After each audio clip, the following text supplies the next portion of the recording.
If you're a tourist preparing to visit Istanbul in Turkey, this is one video that you must watch. I'm here in Taksim Square, one of the most well-known squares in Istanbul, in all of Turkey actually. And if you want to save yourself a lot of money, time, hassle and tiring effort, this is one video that you must watch. In this vid I will share 10 tips, 10 don'ts that will be very useful when you come to visit this magnificent city and make this visit a lot cheaper, easier and enjoyable that you will be without. So let's dive in. So number 1, don't bother coming to Istanbul in the summer, in the big tourist season, from June through August. I'm here in early October, it's October the 5th, and even right now there are lots and lots of tourists in the main areas. The Taksim Square obviously, the Independence Avenue, the Hagia Sophia and Sultan Ahmet area, the Topkapi Palace.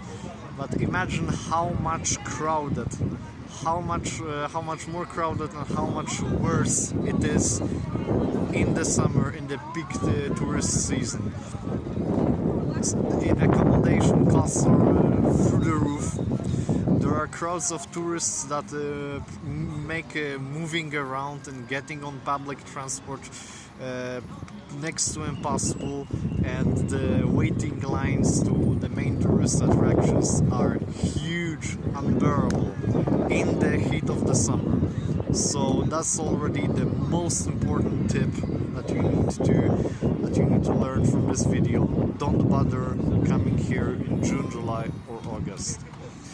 Secondly, don't bother taking taxis from either of Istanbul's airports, either the International Atatürk Airport or Sabiha Gökçen.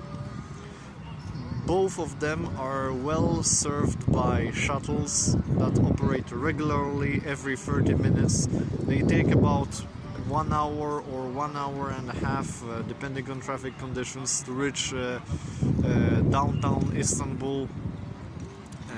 The fares are actually cheap, and compared to the hassle of finding a taxi and the cost of the taxi ride, the cab ride to downtown Istanbul, you'll save yourself a lot of money, time and hassle. You can actually even buy tickets for those shuttles online, especially if you're flying into Atatürk Airport on the European side through websites like Get Your Guide. You can buy a voucher that you can then exchange for your actual ticket and get on the first bus that's available. This is what I did, by the way.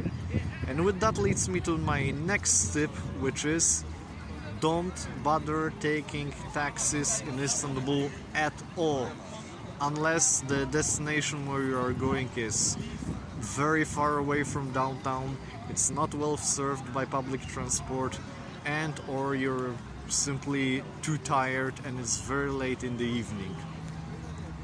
Unfortunately, I don't want to badmouth anyone, but taxi drivers are probably the greediest people in all of Turkey.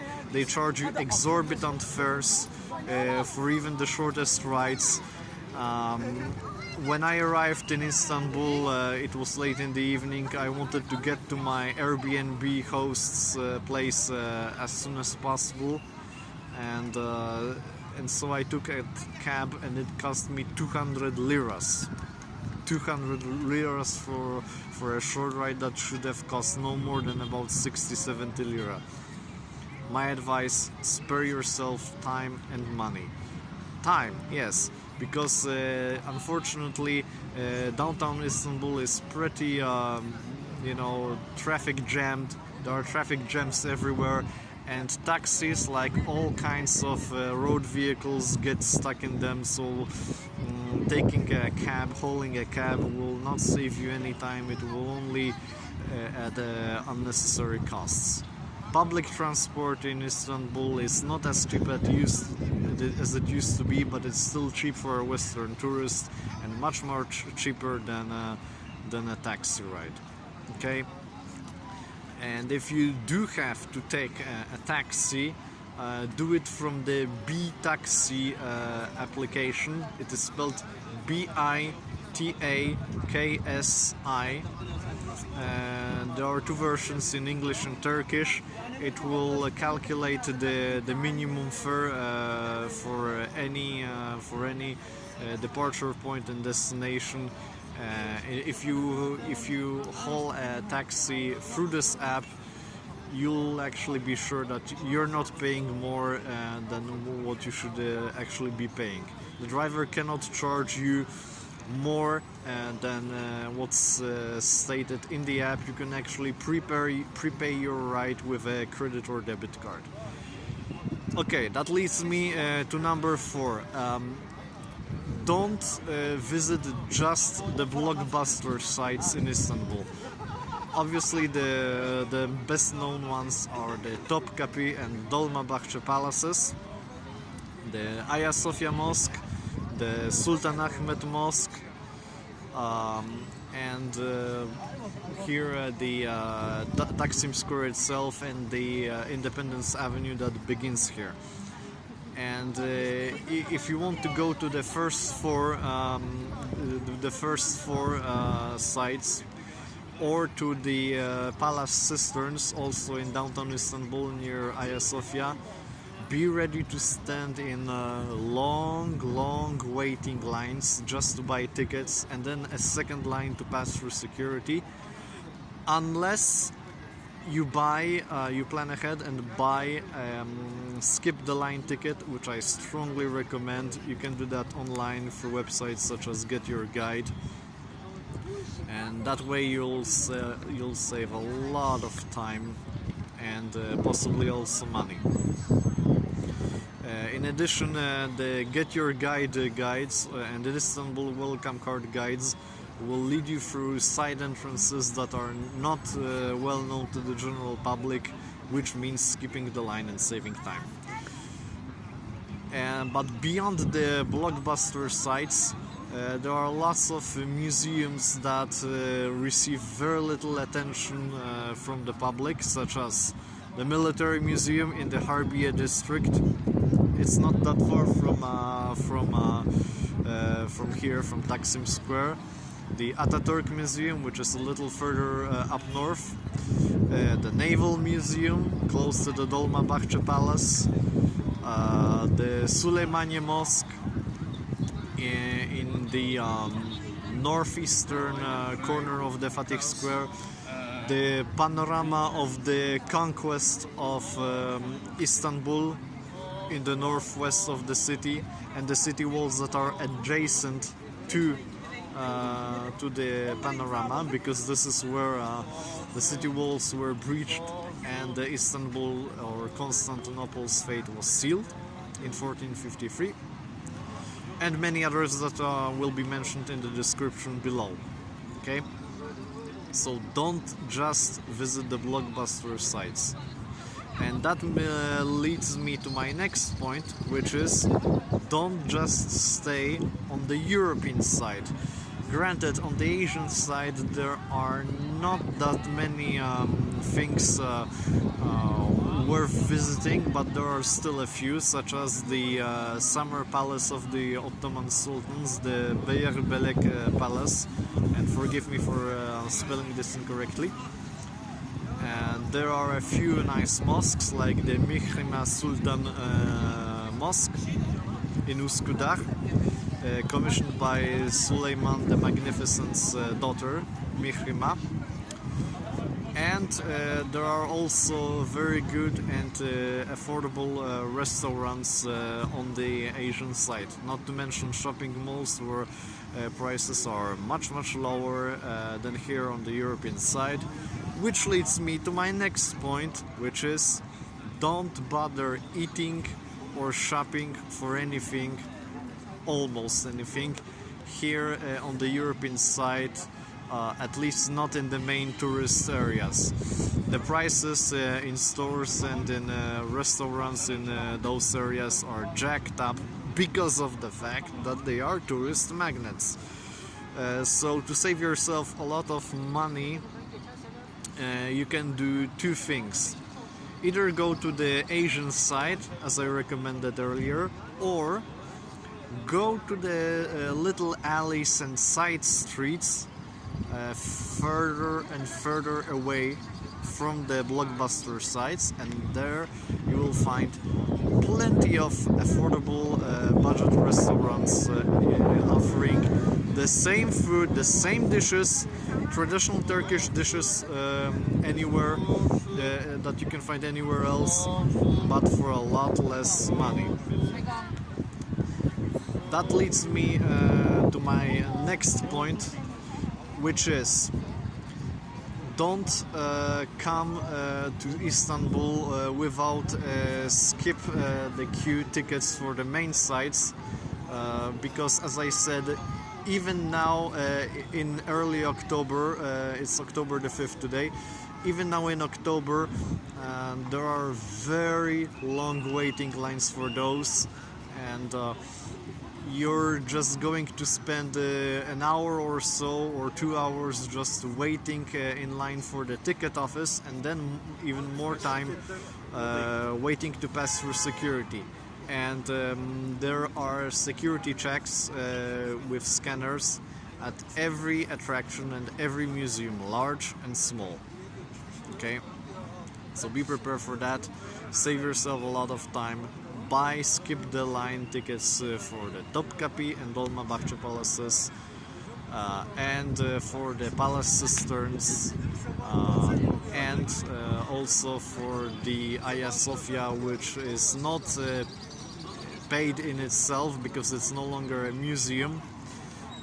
It's now a mosque again since 2020. But if you want to go there the regular way, there are huge waiting lines. Now, speaking of the mosques, my next point is dress appropriately. Don't wear short clothes that reveal your knees or sleeves, and don't wear don't wear shoes in the mosque.